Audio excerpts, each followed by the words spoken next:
Right, so hello and welcome back to Books and Things and welcome back to Favourites Week. Today I'm going to be talking about my top 10 favourite non-fiction books.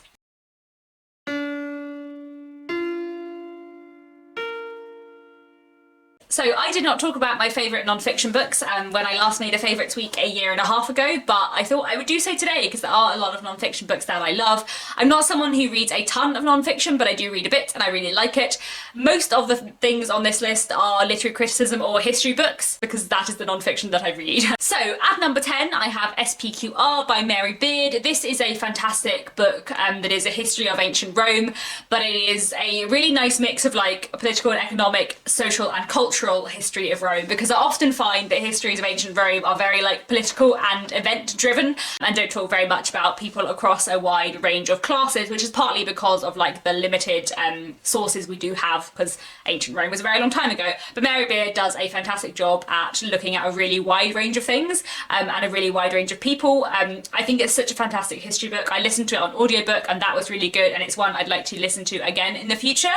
It really made me much more interested in ancient Rome than I ever had been before, and it's just, yeah, a really good read and one that I would recommend very much. At number 9, another history book, I have One Summer by Bill Bryson. This is a fascinating book, and basically he takes one summer, the summer of 1927 in the United States of America, and just like looks at the history of that summer and everything that was going on in that summer, and takes like a few different people, a few different individuals, and a few months of that year as kind of a case study to talk about the whole kind of interwar period in America, which I just love. I love history books that are quite detailed and focused and that use like small case studies to look at broader things. That's something I really enjoy in a history book, and One Summer is just fantastic. It got me into Bill Bryson and I really need to read more of his history stuff. At number 8 I have Jane Austen at Home by Lucy Worsley. This is a biography of Jane Austen by Lucy Worsley, who's one of my favourite historians, and basically she uses the kind of all of the different places that Jane Austen has lived to tell the story of Jane Austen's life. I love this biography. I think it's fantastic. I think it is a really nice blend of like so much information and so many little details that even like I've read biographies of Jane Austen before reading this one, but I still felt like I learned a lot of new things while reading it. But it blends that like analysis and historical detail with a real like accessible, lovely writing style that is quite conversational in places, and with such a love of Jane Austen. Like you can tell how much Lucy Worsley loves Jane Austen reading this, and that makes me really happy and makes it like an even more enjoyable read. I also think she's very good at like talking about social context and kind of what else is going on in Jane Austen's time, so you don't just like learn about Jane Austen's life in a vacuum. It's a fantastic biography, and definitely the number one biography I would recommend on Jane Austen as far as I'm concerned, and I would, yeah, I think it's a fantastic book. At number 7 I have The People's Tragedy by Orlando Figes. This is a book I haven't read for a long time. This is the book on this list that I read the longest time ago. It's a history book that I read at the age of 17, and reading this book when I was studying history at A-level, when I was studying Russian history and the Russian Revolution at A-level, was one of the things that made me want to do history at university. I did history and English literature joint honours, if you don't know. And basically, The People's Tragedy is a history of the Russian Revolution, and basically what Orlando Figes does, a thing that I enjoy, as I already said in One Summer, is he takes 5 people who participated in some way or not within the revolution, some of whom were kind of well-known people and others whom are sort of unknown, but we happen to have a lot of primary sources from these people, and he looks at the Russian Revolution through the lives of these 5 individuals, which is just the kind of history book that I love, as I said. It's really powerful. It is very dense. It is also a huge book. It will take you a long time to read. Like I remember as a teenager, like it just took me months and months to get through it, and I loved it and I found it fascinating and I thought it was such a brilliant book, but I had to read it so slowly because it's packed full of information. But it is such a fantastic book, a really amazing history book, one that I would definitely recommend. At number 6 I have Same Sex Love 1700 to 1957 by Jill Rossini. This is published by Pen and Sword, who are a really brilliant publisher of history books, and they often publish history books that are really accessible and quite short. I've got another one coming up later on this list, and this they very kindly sent me for review, and I just really enjoyed it. It is a history, as it says on the tin, of same-sex love between 1700 and in 1957, and the way it looks at kind of the history of homosexuality and how it's been perceived by the world, how it has been sort of forgotten about, and the kind of social and cultural background to same-sex love relationships throughout this period in history is just fascinating. One of the things I really like about it is that, as well as kind of talking about all of these things and it being a really good history, Giorgini also explains like the difficulty with documenting and having a history of same-sex love, because it has been something that has been hidden through a lot of history, and so she kind of examines a lot the difficulties of finding primary sources and really like knowing things, and the difficulties of fully understanding how people would have defined themselves, because in the 18th century and in the 19th century there weren't the same kind of clear-cut LGBTQ identities as there are now, and so she talks about that a lot as well, and I think she just addresses so many interesting things in here. I love this book a lot. I cannot recommend it enough. If you're interested in the history of homosexuality, this is a brilliant read. At number 5 I have a literary criticism book, and this is Queer Dickens by Holly Furneaux.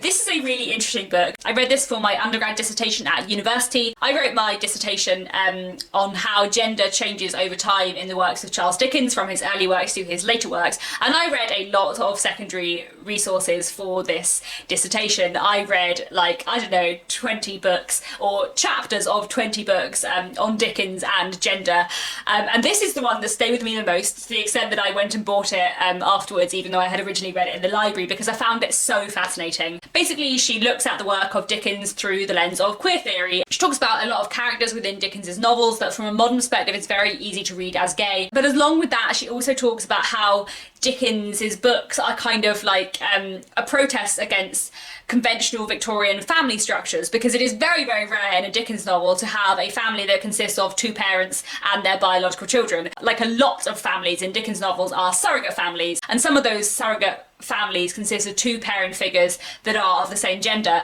and the way she kind of explores that and how Dickens is less conventional than you might think is just really, really cool, and I really love it. So yeah, this is proper like literary criticism. This is quite hardcore, but it is fascinating, and it made a real impact on me and the way I think about Victorian literature, and yeah, it's just such a great read. At number 4 I have The Suspicions of Mr. Witcher by Kate Skummerscale. This is the most gripping non-fiction book I have ever read. It is a true crime history book, I will say. I've never read any other true crime. It isn't something I thought I would really enjoy, but this book is amazing, and it examines a real crime that took place in the Victorian period, where a young boy was found murdered, and the investigation that followed the death of this small boy kind of brought out a lot of things to do with this family.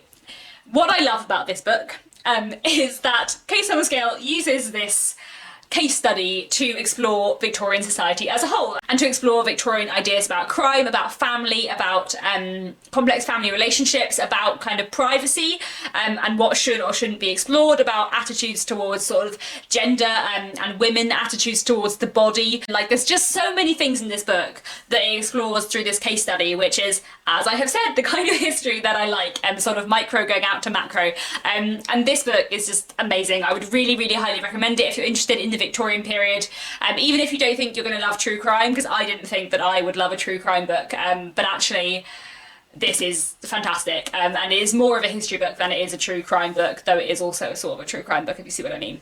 Anyway, I would highly recommend it. So good.